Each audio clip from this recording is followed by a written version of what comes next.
Sacred Heart's pediatric ward hums with the mechanical rhythm of fluorescent lights and the chemical tang of antiseptic that never quite washes out of the walls.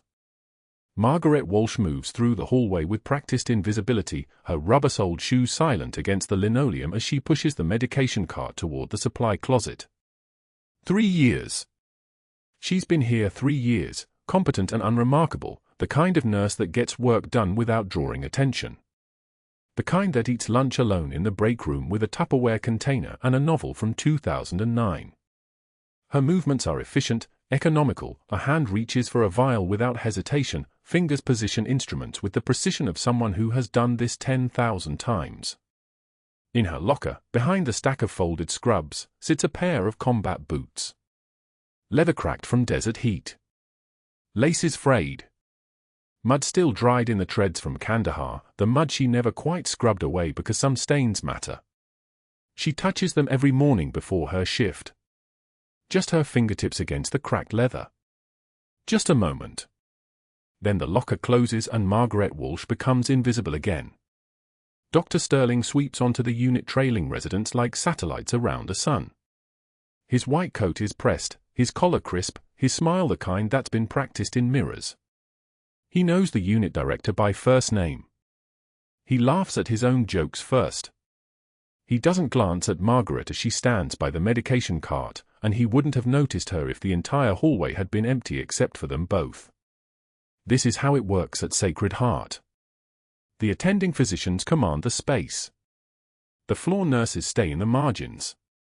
Dr. Sterling's voice carries the kind of authority that comes from a decade of careful relationships with hospital board members, golf games on Saturdays, recommendations written on personal letterhead. His reputation is polished like his shoes. Spotless. When he rounds on patients, residents lean in. When he makes a diagnosis, no one questions. When he walks past Margaret, the air pressure doesn't change because she's already made herself smaller, already folded into the background like a piece of medical equipment. The intercom crackles at 10:13 a.m. Incoming trauma. Pediatric seizure. ETA for minutes. Margaret's head lifts. Just barely. A shift in her eyes. Something in the way she sets down the medication cart suggests this intake matters, though there's nothing in her expression, nothing in her posture that would explain why. She's simply alert now. Present. The way a person becomes present when they recognize something important arriving. Admiral James Bradley enters through the ER doors at 10:51 a.m. carrying his 9-year-old daughter Emma in his arms, though she's seizing and he knows he shouldn't move her, and the fact that he carries her anyway tells Margaret something about the calculation he's made, that holding her close matters more than protocol. He's in civilian clothes, no uniform, but the military sits on him like a second skin. His shoulders are set at parade rest. His jaw is clenched in the specific way of men who have learned that control is survival. Emma's small body convulses against his chest, her eyes rolled back, foam at the corner of her mouth, and the Admiral's face is the face of someone whose authority has no currency against this particular enemy. "My daughter," he says to the intake nurse. 7th seizure. 2 weeks. 7 different doctors. Nobody knows why. 7 doctors. Margaret files this number away the way she files away vital signs and medication doses. 7 specialists and nobody has found the answer because 7 doctors looked at a 9-year-old girl seizing and saw only the symptom, not the cause. She watches the transport team move Emma toward the pediatric assessment bay, watches the Admiral follow with the careful footsteps of a man trying not to run, and Margaret makes a decision that will cost her everything. She follows. The bay smells like the inside of a new car, a plastic and chemical cleaner and something underneath that's copper-tinged from the previous patient. Emma lies on the assessment bed still twitching slightly, her small frame dwarfed by the equipment, and Margaret moves to the vital station with the ease of someone who belongs there. The intake nurse, Dana, barely glances up. Margaret is part of the furniture here. Competent. Invisible. She hooks the pulse ox sensor to Emma's finger and watches the numbers climb. 94, 96. Normal. She runs her eyes over the child's chart, reading the 7 failed specialist visits, each one a dead end. Neurology, negative EEG. Cardiology, normal echocardiogram. Toxicology, no drugs detected. And as Margaret scans the physical assessment section, her hand stills against the chart's edge. Cherry red spots in the nail beds. She leans closer, studying Emma's fingernails in the harsh fluorescent light. The spots are faint but unmistakable, a subtle discoloration that catches the light differently than surrounding tissue. The kind of detail that exists in 1,000 medical textbooks and lives in exactly 0 of the 7 specialist evaluations sitting in Emma's chart. Margaret's breathing doesn't change. Her pulse doesn't accelerate. She simply sees what wasn't seen, and her brain does the calculation in seconds. Cherry red spots. Recurrent seizures without neurological cause. 2 weeks of escalation. The answer is sitting right here in front of everyone. Carbon monoxide poisoning. "Excuse me," Margaret says, and her voice is quiet, careful, the voice of a floor nurse who understands the hierarchy. She looks at Dana first, not the Admiral. "Has anyone asked about the home environment? Recent exposure to combustion sources?" Dana looks up from her notes, confused. "We're waiting for Dr. Sterling. He's running the full neuro workup." The spots in her nail beds, Margaret continues, keeping her tone measured. She's not challenging. She's not confronting. She's simply offering observation the way you might mention the weather. Cherry red discoloration. Combined with recurrent seizures without EEG abnormality, that suggests Dr. Sterling will be in momentarily. Dana's tone has shifted. Something protective. Something that says boundaries are being approached. But the Admiral has heard her. His eyes snap toward Margaret with the focus of a man trained to process information under fire. "What does that mean?" Cherry red spots. Before Margaret can answer, Dr. Sterling enters the bay. He doesn't walk in. He arrives. His presence moves the air. He glances at Emma's chart with the confidence of someone who has never been wrong, who knows the answer before he even reads the question. 7-week history of seizures. 7 specialists. All negative workups. Which means we're looking at a refractory epilepsy disorder. I'll need to schedule her for carbon monoxide poisoning, Margaret says. The room goes still. That specific stillness that happens when hierarchy has been violated. When someone has spoken out of turn. Dr. Sterling's head turns toward Margaret with the kind of deliberate motion that suggests profound disbelief. "I'm sorry," he says, and the words are polite in the way that knife wounds are clean. "Who are you?" "Margaret Walsh. Pediatric RN." The nail bed discoloration combined with seizure activity without neurological. The nail bed discoloration. Dr. Sterling's voice has taken on the tone of someone explaining things to a child. You're reading a detail from her physical exam and drawing a diagnosis from a nursing journal you glanced at once. The Admiral moves slightly forward. There's a question forming in his expression. Floor nurses don't contradict attending physicians, Dr. Sterling continues, speaking directly to the Admiral now, his hand gesturing toward Margaret as if she's a minor inconvenience to be acknowledged and dismissed. Especially not decorated specialists, Admiral. We have protocols. We have training. We have board certifications that took a decade to earn. What she has is 3 years of work experience and whatever confidence comes from reading one sentence in a patient chart. The words land exactly where they're supposed to land. Margaret's jaw tightens. Just barely. A single muscle in her neck flexes and releases, and that's the only visible response. No flush rises in her face. No tremor in her hands. She doesn't retreat, doesn't apologize, doesn't do anything except meet Dr. Sterling's eyes with the kind of flat composure that suggests she survived worse than his contempt, which is true, which is a fact that Dr. Sterling will never understand. Emma seizes again.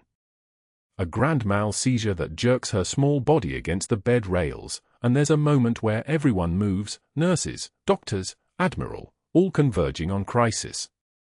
Margaret steps back to the vital station. Out of the way. Out of the hierarchy. Out of Dr. Sterling's line of sight. The seizure stops.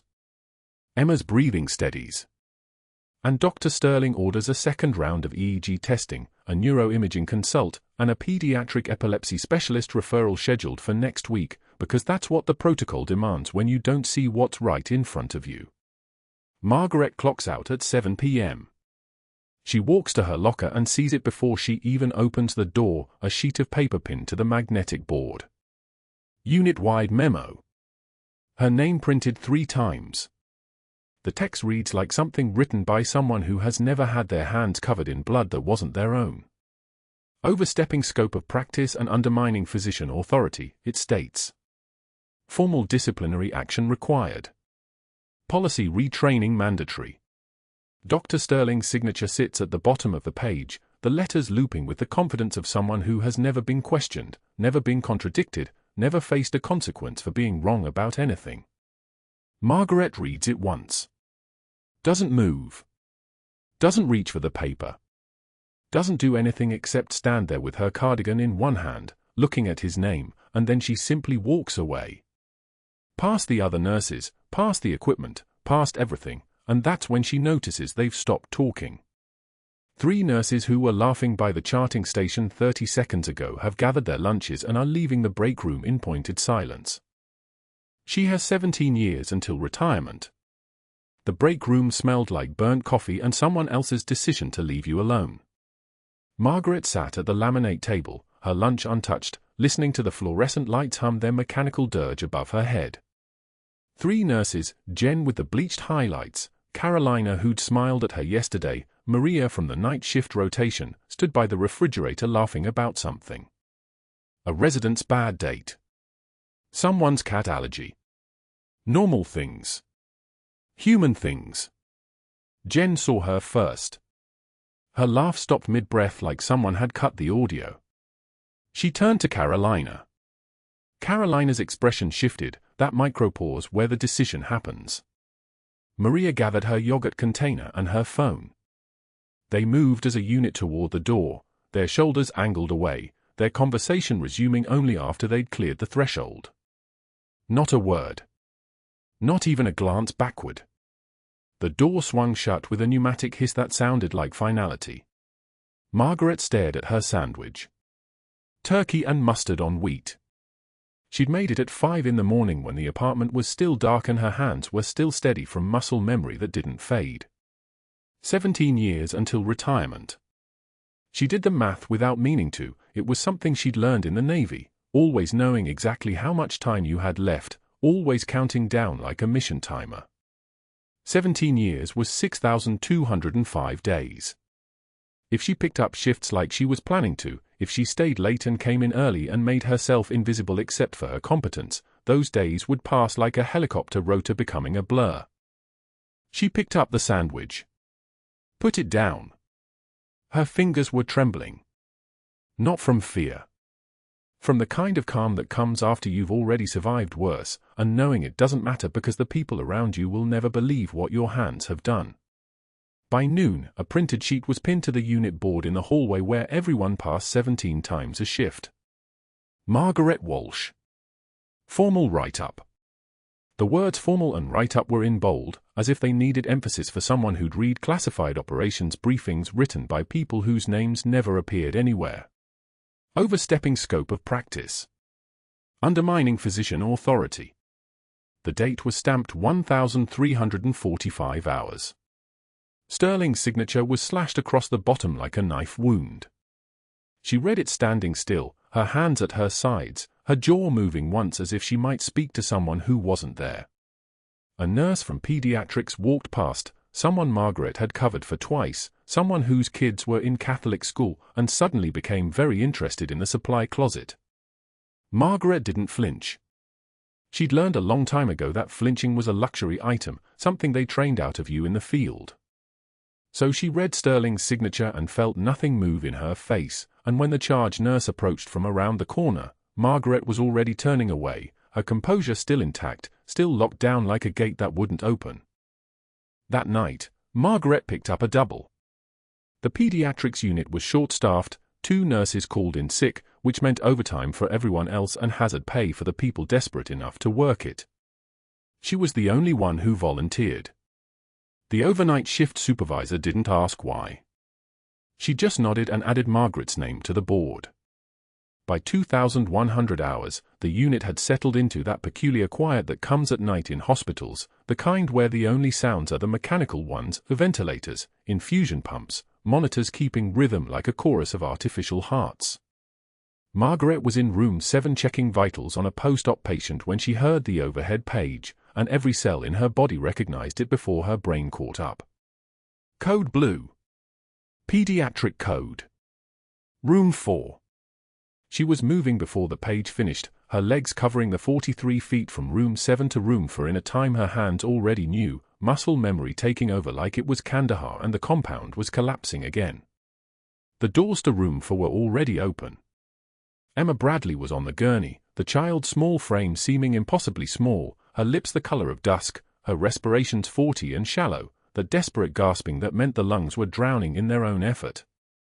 Dr. Patel was there, the resident, 6 weeks past graduation day, his hands moving in that stuttering panic that meant he'd frozen.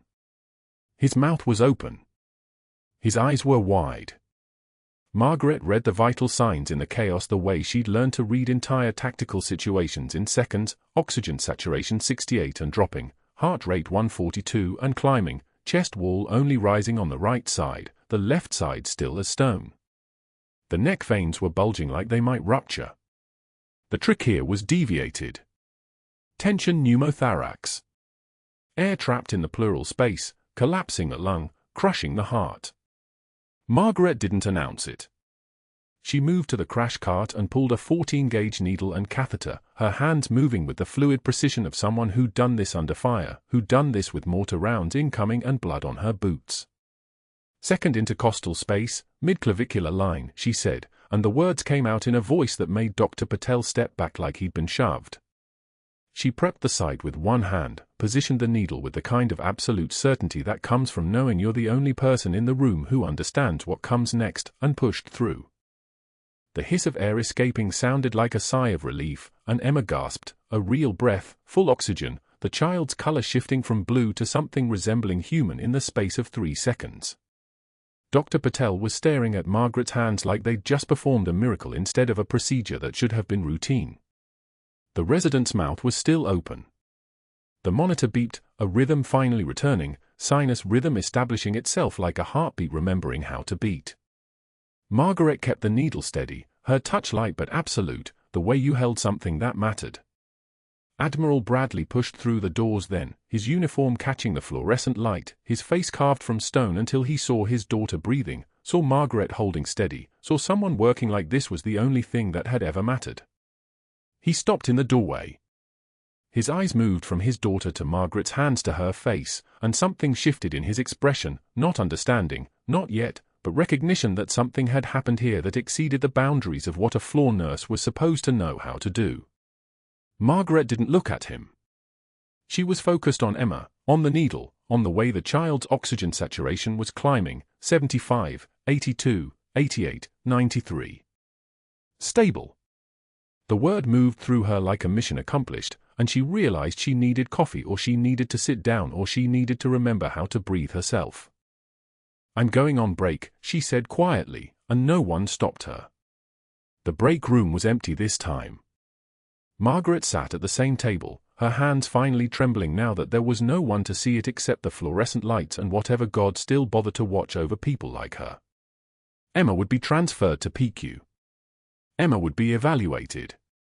Emma would probably be fine, her lungs reinflated, her oxygen levels normalized.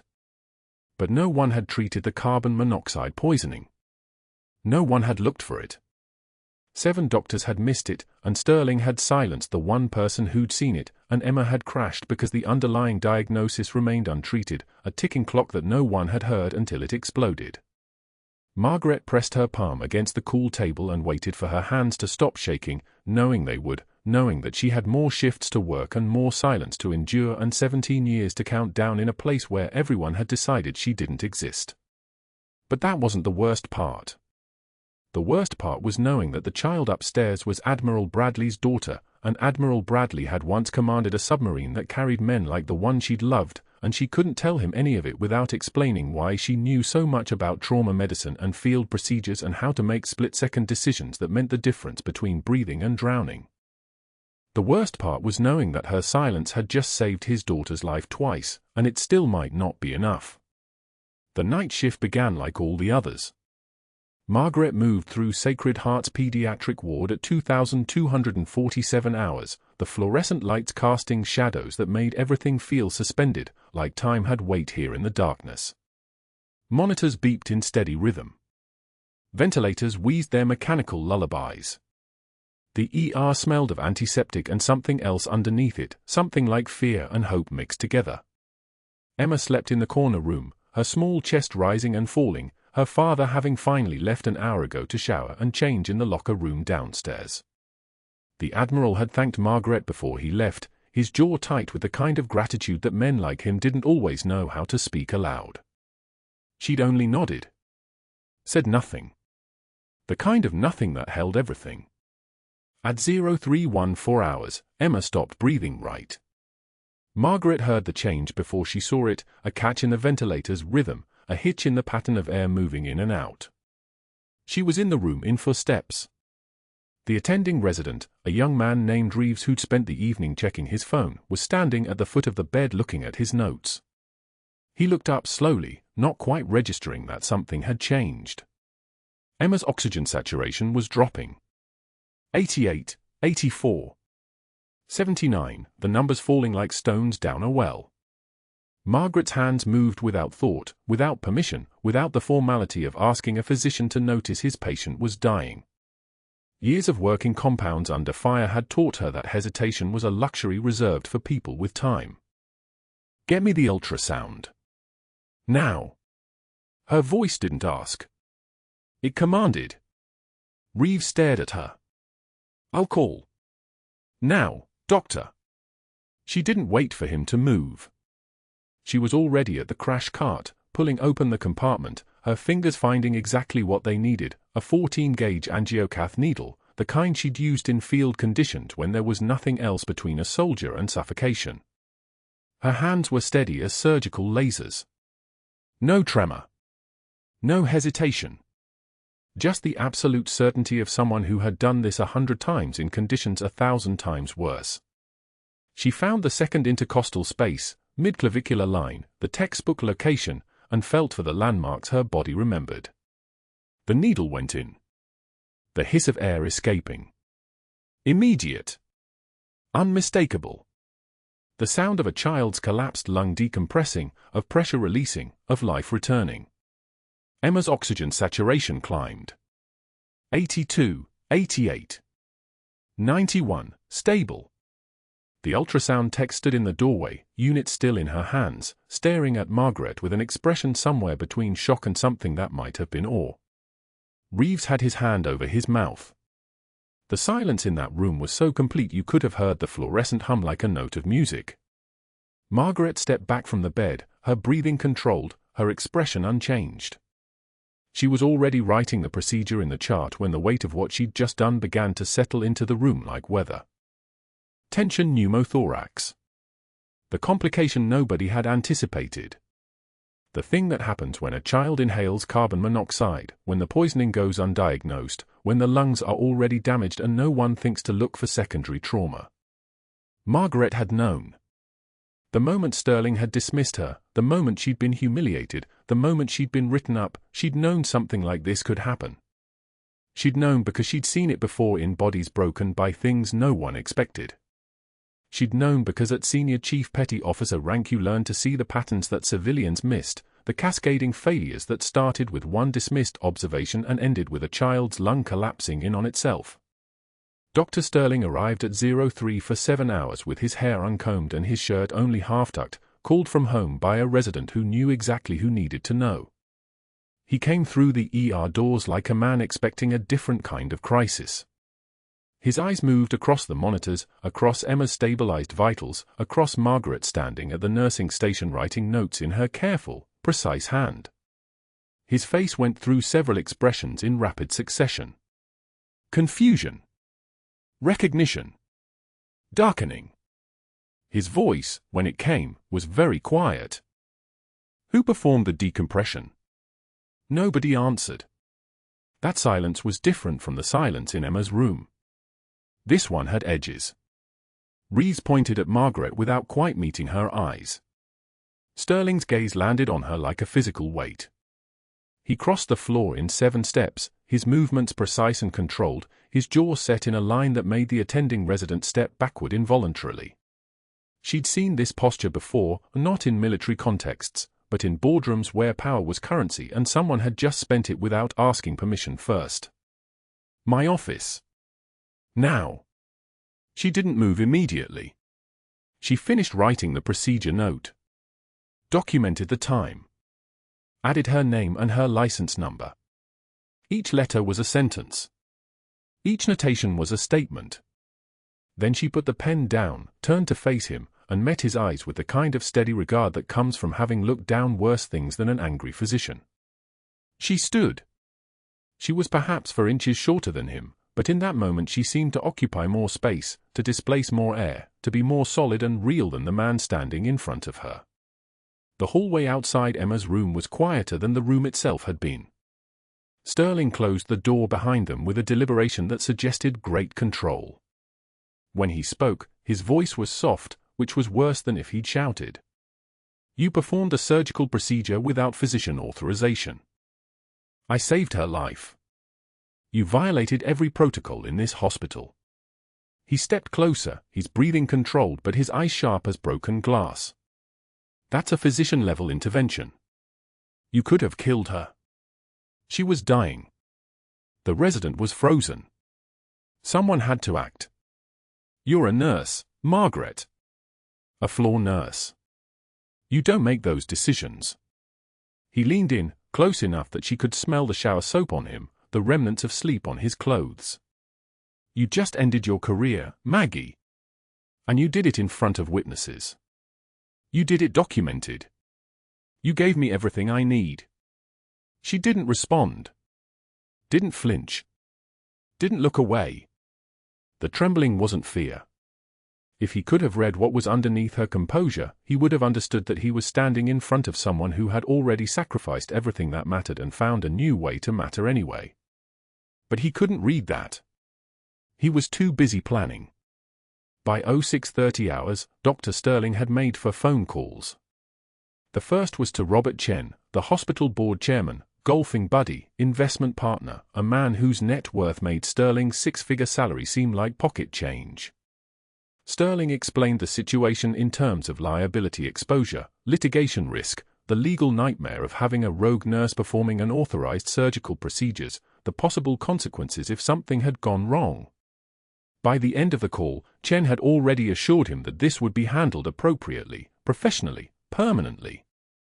The second call went to Patricia Gomez in Human Resources, who had worked at Sacred Heart for 17 years and knew exactly which conversations happened before decisions were made. Sterling requested Margaret's complete employment records, any prior incidents, any documented concerns, anything that could establish a pattern of boundary violations. He was building a case. He was being systematic. He was being very, very good at what men of his rank knew how to do. The third call went to Dennis Kralik, the administrative investigator Sterling had personally recommended for his position 2 years prior after meeting him at a hospital coalition meeting. Kralik owed Sterling that favor the way people owe favors when someone has made their career possible. Sterling asked him to conduct an immediate and thorough review of the incident, the circumstances, the patient outcome, but most importantly, to document the violation of scope of practice. That documentation would be the foundation of everything that came next. The fourth call went to the State Nursing Board, to a woman named Susan Hartley whose voice was crisp and professional and absolutely without sympathy. Sterling filed a formal complaint about unauthorized procedures, practicing beyond licensure scope, and potential threat to patient safety. He provided his name, his credentials, his years of experience. He spoke with the weight of authority. He presented himself as a physician protecting patients and the integrity of medical practice.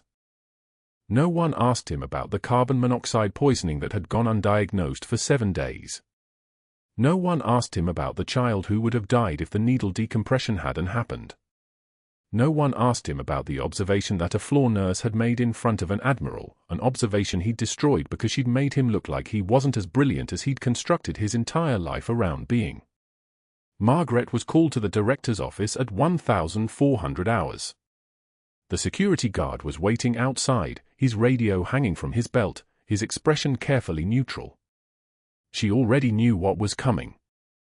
She'd seen this progression before, the way institutions protected themselves, the way power consolidated, the way a single moment of stepping outside the boundary lines could become a permanent erasure.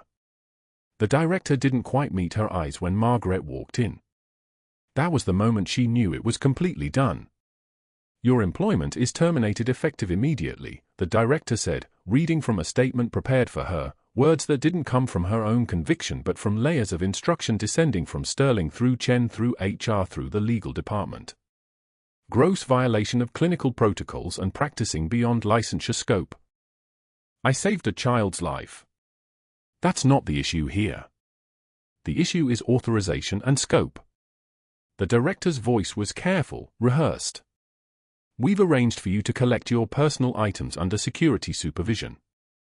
You're not to return to patient care areas." The walk to her locker was silent. The nurses she passed didn't look at her. The security guard followed 3 steps behind. Margaret opened her locker and began to place things into a cardboard box that had been brought for this purpose. A cracked mug that read "World's Best Mom" in faded letters. A wilting pothose plant from her desk, its leaves browning at the edges from weeks of neglect. A photograph of her son in navy dress blues, his face grave and certain, taken the year before Kandahar took him. And then she reached down to the bottom of the locker, to the place where she'd hidden them, and pulled out her boots. Combat boots. Worn leather. Scuffed across the toes from kneeling in sand. The laces were still tied from the last time she'd worn them 14 years ago. She held them openly now, not tucked away, not hidden. She placed them in the box with a deliberation that made the security guard shift his weight. The guard photographed her badge being cut in half with a pair of shears. Sterling's documentation requirement. Proof. Evidence. The systematic dismantling of a professional identity, recorded and filed for reference. She walked through the lobby of Sacred Heart Hospital carrying that cardboard box, past the reception desk where she'd checked in for 3 years, past the nurses who had laughed with her in the break room only days ago, past the waiting room where parents sat with sick children and worried about what would happen next. The rain was beginning when she reached the bus stop, a cold Portland rain that felt like it had weight, like it was exhausted by the effort of falling. She stood beneath the overhang of the bus shelter, cardboard box going soft in her arms, watching the parking lot across the street and the lights of the hospital behind it. Somewhere in that building, Emma was breathing. Somewhere in that building, a child lived because a floor nurse had noticed what 7 doctors had missed, and then had performed a procedure because letting that child die wasn't something her hands could allow. What happened next arrived in a dark sedan that pulled into the parking lot and didn't stop at visitor parking. The security escort was efficient and impersonal. 1 officer on each side, their footsteps matching hers down the corridor while nurses pretended to be absorbed in their charts. The badge they'd clipped to her scrubs for 3 years hung loose in the hand of a young guard who'd never seen her work a code. He held it toward the badge reader at the employee exit. The machine beeped.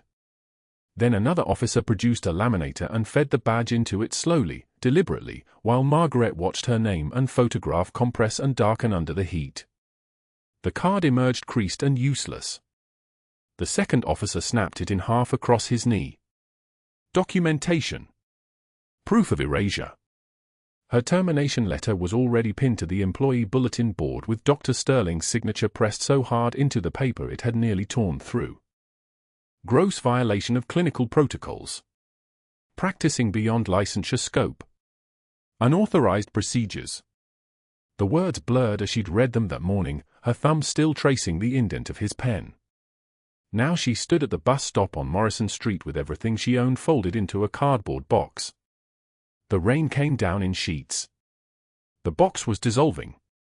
She could feel the fibers going soft, the bottom corners beginning to buckle, and she didn't shift it to her hip or tuck it under her jacket. She just held it.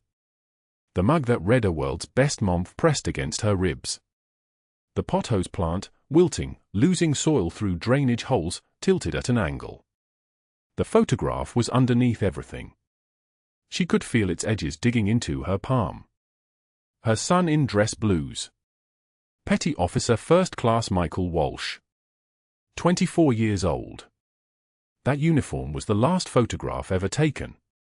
The rain hammered like applause against the pavement. Kandahar, 2019. She'd been running the trauma tent that night, her hands moving between 3 wounded men who'd come in from the compound extraction, the one that didn't exist, the operation that was sealed and classified and officially erased from every record. Michael had stayed behind. Someone had to cover the exfil. Someone had to make sure the intelligence team got out. Her son had volunteered. Her son had been her subordinate, and she'd ordered him to stay, and she'd walked out with 2 other soldiers and left her boy in a burning building. That was 11 years ago. She'd become a floor nurse in Portland because she couldn't exist as Margaret Walsh anymore. The person who'd led that extraction didn't get to come home. The person who'd done what needed doing, who'd amputated limbs and administered morphine to the dying and carried men twice her size through fire didn't deserve quiet hospitals and steady paychecks. That person belonged in the classified boxes of Naval Personnel Command. So Margaret Walsh had become someone else. Someone deferential. Someone who whispered apologies when doctors didn't listen. Someone who could hold a child and do it gently. The black SUV pulled to the curb without hesitation.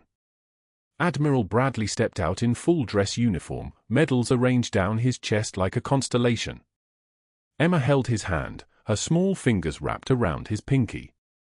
He approached Margaret slowly, and she noticed his face first, the kind of face that had commanded fleets and given orders that cost lives, the kind of composure that only came from knowing exactly what death looked like. He carried a folder under his arm. "I need to know your name," he said. "They wouldn't tell me which nurse saved my daughter twice." Margaret kept her eyes on the rain pooling at her feet. "I'm nobody, Admiral. Just ask the hospital." Emma's head tilted. She stared at Margaret, and something flickered across her face, recognition that didn't make sense. The girl's voice came out small and certain. "Compass."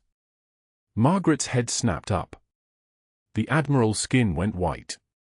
His jaw clenched the way trained soldiers' jaws clench when they're receiving information that rewrites everything. "Emma, what did you say?" "Daddy, you told me," Emma whispered. "You said Compass ran the trauma tent. You said she saved everyone. You said she saved everyone but couldn't save," the child's voice caught. She'd been 9 when her father told her the stories. She'd been listening. Admiral Bradley's hands trembled as he opened the folder. Naval Personnel Command letterhead. His voice cracked as he read, Senior Chief Petty Officer Margaret Walsh. The rain intensified. Margaret didn't move. 3 Navy crosses, the Admiral continued, his voice steady now, official, the voice of a man reading a citation. 2 Bronze Stars with Valor. Classified Operation, November 2019, Kandahar Province. Extracted compromised intelligence asset from hostile compound. Sustained gunshot wounds to left shoulder and lower abdomen. All personnel recovered. He looked up. All but one. Petty Officer First Class Michael Walsh remained to cover extraction. No remains recovered. Presumed KIA. Record sealed by JSOC Task Force 121. Margaret's breath came in and didn't go back out. "They told me you didn't exist anymore," the Admiral said. "They told me the records were sealed. They told me Compass disappeared after 2019. When Margaret spoke, her voice was barely audible. A different voice. The voice of Senior Chief Petty Officer Margaret Walsh. "Your son?" "Petty Officer Michael." "My nephew," the Admiral corrected. "My sister's boy. He wrote me from Kandahar. He said you were the bravest person he'd ever met." He said if he ever had kids, he'd want them to grow up knowing someone like you existed. The Admiral's eyes met hers. He talked about you. Every letter. Compass this, compass that. My sister still has them. She reads them on his birthday. The cardboard box disintegrated. Margaret didn't watch it fall. She was counting breaths. The combat boots hit the wet pavement and lay there, their leather darkening. The photograph skidded across the concrete. Admiral Bradley picked it up, read the name printed on the back in faded blue ink, and his eyes shut for a moment. Emma needs a doctor, Margaret said quietly. A real one. Tests. Her exposure. Already done, the Admiral said. 3 hours after we brought her in. Carbon monoxide poisoning confirmed. The heater in our temporary housing was faulty. 7 specialists missed it. He looked at her. You didn't. A floor nurse with no access to test results and no reason to suspect anything found what 7 doctors overlooked. A bus rumbled past without stopping. Another pulled up to the curb. The doors hissed open. Neither of them moved. Dr. Sterling made calls, Margaret said. This afternoon. I heard him on the phone. For calls? The board. HR. The nursing board. I'm terminated effective immediately. Not anymore, Admiral Bradley said. He turned toward his sedan. Get in. They drove in silence through Portland rain. Admiral Bradley didn't speak. Emma dozed against the window. Margaret sat with the recovered photograph in her lap, her thumb tracing the edges of a face she'd loved so completely that the word loves felt too small for it. The rain continued. The wipers beat their rhythm. By the time they pulled into Sacred Heart's executive parking lot, there were 2 other vehicles waiting, a dark sedan with federal plates, and a truck that belonged to someone in khakis and a polo shirt who was already standing in the rain, beard thick and movements controlled like a spring ready to unwind. The conference room was cold. The board sat in a line like judges. Robert Chen. Patricia Gomez. 3 other members whose names Margaret didn't know. Dr. Sterling was there in his white coat, his posture still relaxed because he didn't know yet what was about to happen. The Admiral sat beside Margaret. There were 2 men in suits by the door. Gentlemen, Admiral Bradley began, his voice carrying the weight of 200 years of Navy command, you fired Senior Chief Petty Officer Margaret Walsh. Robert Chen opened his mouth. Admiral, with respect, she violated. The door opened. The man in khakis entered. His beard was dark, his shoulders broad, and he moved with the precise violence of someone who'd spent 15 years in direct action. He looked at Margaret and nodded. She nodded back. Commander Jake Reese, SEAL Team 3, he said without preamble. September 2018, Helmand Province. I took an IED below my knee. Senior Chief Walsh amputated with a Leatherman and paracord while we were taking fire from 3 positions. She didn't panic. She didn't hesitate. I'm alive because she stayed calm when I was screaming. He stepped back. 1 sentence. That was all it took. Dr. Sterling's face tightened. This is irrelevant. That woman violated hospital protocol. Did I stutter? Reese didn't look at him. The Admiral opened the file. His voice was steady now, official, the voice of someone reading testimony into record. Senior Chief Petty Officer Margaret Walsh. Navy Cross for extracting 12 wounded under fire during a 7-hour siege, San Jin Valley, 2017. He turned the page. Bronze Star with Valor for treating 43 casualties during mass casualty event with no supplies, Jolin District, 2018. Second Navy Cross for classified operation, November 2019, Kandahar Province. He paused. The room held its breath. She was shot twice, he said quietly. She extracted a compromised intelligence team from a compound that officially doesn't exist. She got everyone out. One of the suits stepped forward. FBI badge on the hip. She was small, her presence somehow larger than the room allowed. Agent Sarah Lim, Federal Bureau of Investigation. We've been investigating Dr. Sterling for 3 weeks. Attempted unauthorized access to classified military records, attempted alteration of sealed documents, falsification of medical documentation regarding carbon monoxide exposure. She handed Patricia Gomez a folder. Emma Bradley was being poisoned by a faulty heater in temporary housing. We ran tests. Senior Chief Walsh's diagnosis was correct. 7 doctors missed it. A nurse with combat medical experience recognized it because she treated carbon monoxide poisoning in a different context. Dr. Sterling stood. His face was red now, his composure cracking like ice under spring weight. This is absurd. I have bored relationships. I have? You have nothing, Agent Lim said. She nodded to her partner. The handcuffs were quiet when they closed around Sterling's wrists. Metal on metal. The sound was like a door locking. He was led past the nursing staff who'd gathered in the hallway, past Jen and Carolina and Maria, their faces shifting from confusion to understanding to something that looked like relief. His medical license was suspended pending criminal charges. His career was reduced to teaching CPR fundamentals at Portland Community College for $15 an hour, correcting the compressions of students who would never know he'd been a doctor at all. By evening, he was gone from Sacred Heart. By morning, Margaret Walsh's employment file had been amended. Admiral Bradley had made 3 phone calls. 1 to the hospital CEO. 1 to the board chairman. 1 to Commander Reese, who'd already called in a favor with JSOC. Margaret's military records were unsealed. Her service was confirmed.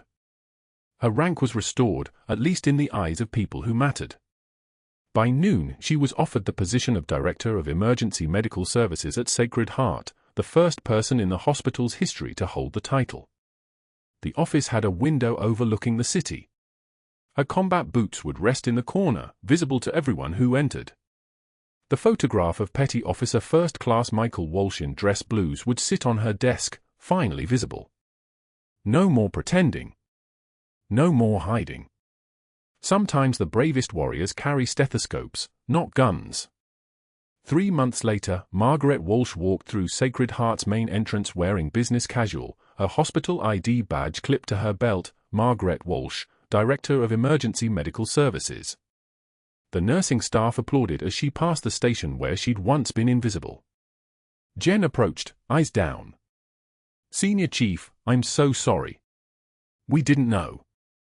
Sterling said you were a problem, and we just— Margaret's voice was gentle, the kind of calm that comes from having already survived the worst. You were protecting yourselves. I understand. The words cost nothing because Margaret understood everything now. The Admiral visited with Emma weekly for follow-up care. The carbon monoxide poisoning had left no permanent damage to the child's brain. No seizures. No tremors. Just a 9-year-old girl who colored pictures in the waiting room while her father and Margaret sat in her office talking quietly about Petty Officer David Walsh, the young man who'd written letters home about his mother's courage, who died covering an extraction in Sanjin Valley, whose boots now sat on a shelf in Margaret's office beside his photograph and the Navy Cross presented posthumously by the Secretary of the Navy. But that wasn't the end of the reckoning. What happened next silenced the city. Dr. Patel, the resident who'd frozen during Emma's code, asked Margaret to mentor him. His hands had trembled that night. His voice had cracked. Now he stood in her doorway with humility that looked like a man asking to learn from a legend without knowing exactly why she was one. Teach me what you know, he said. Teach me to be that calm. Margaret began training sessions for nurses and residents, field medicine techniques, mass casualty triage, making life-or-death decisions without hesitation or protocol delays. She taught them the difference between rules and judgment. She taught them to trust their eyes.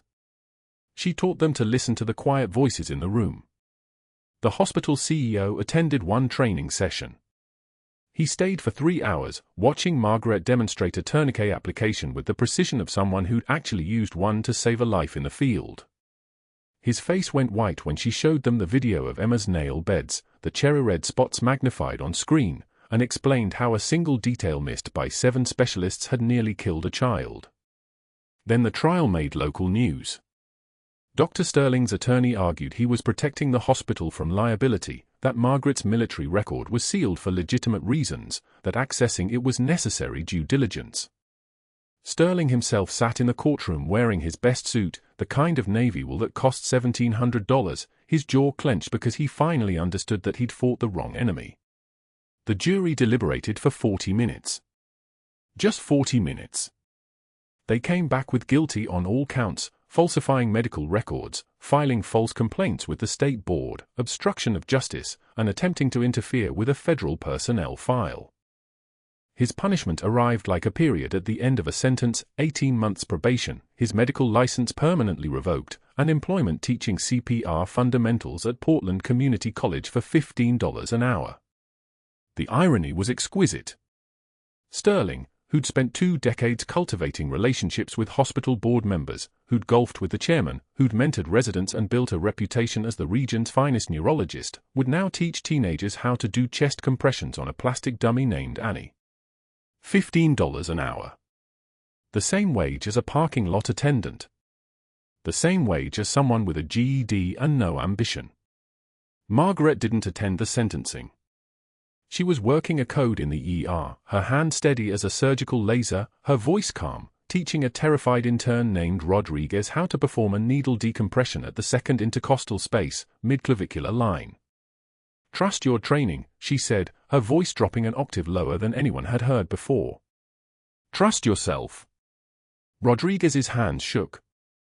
Margaret placed her hand over his, steadying him the way a field medic steadies a younger soldier under fire. "Breathe. You've got this." The patient survived. The intern learned.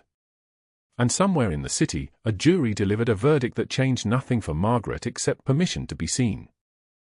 6 months after her termination, Margaret stood at a podium in Sacred Heart's auditorium addressing 200 nurses, residents, and administrators at the hospital's annual Clinical Excellence Conference.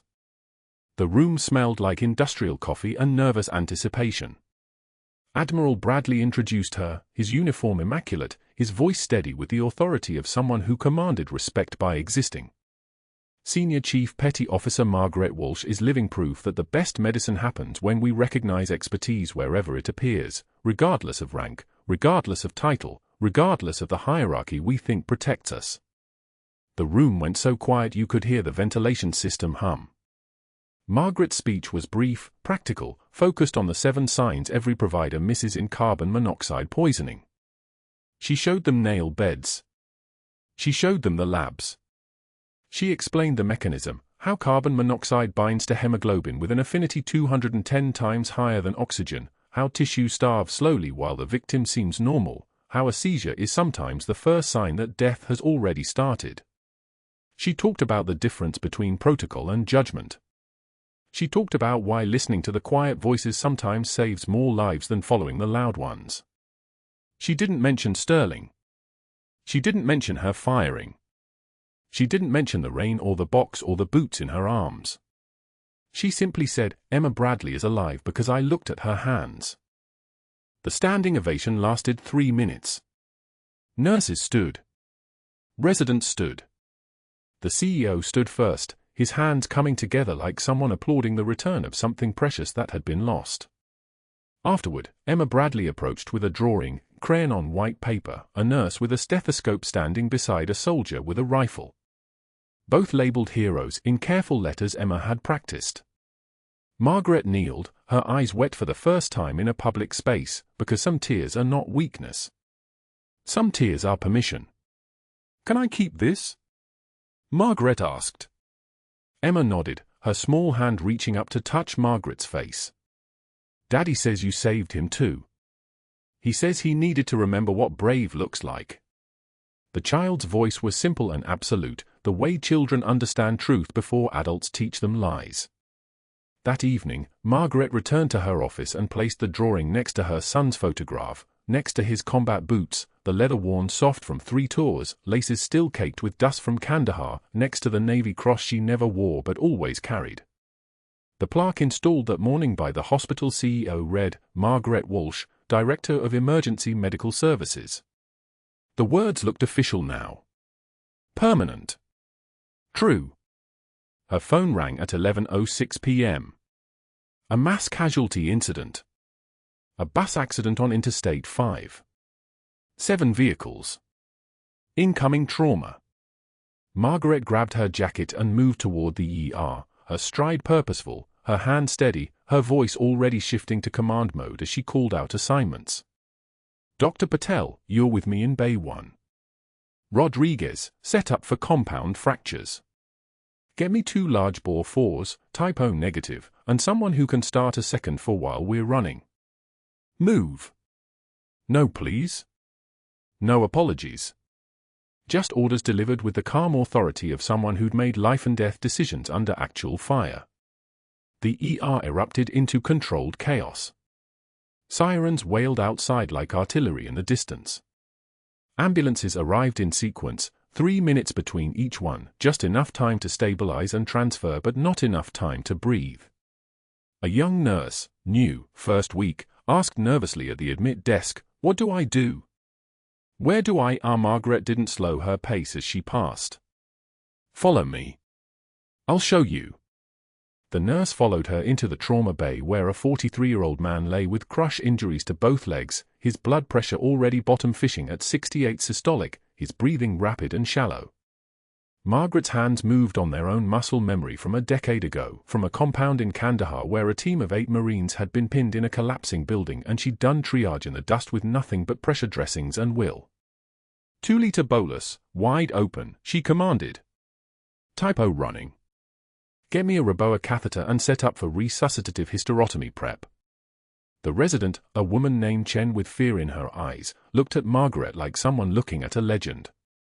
"Senior Chief, his pressure's not coming up." "I know," Margaret said. Her voice was steady. Her hands were steady. "That's why we're moving faster." Before went in smooth. The fluid started. 30 minutes later, the patient was in surgery with his pressure stable, his bleeding controlled, his chance at survival better than it should have been because a woman who'd been invisible 3 months ago had finally been allowed to be herself.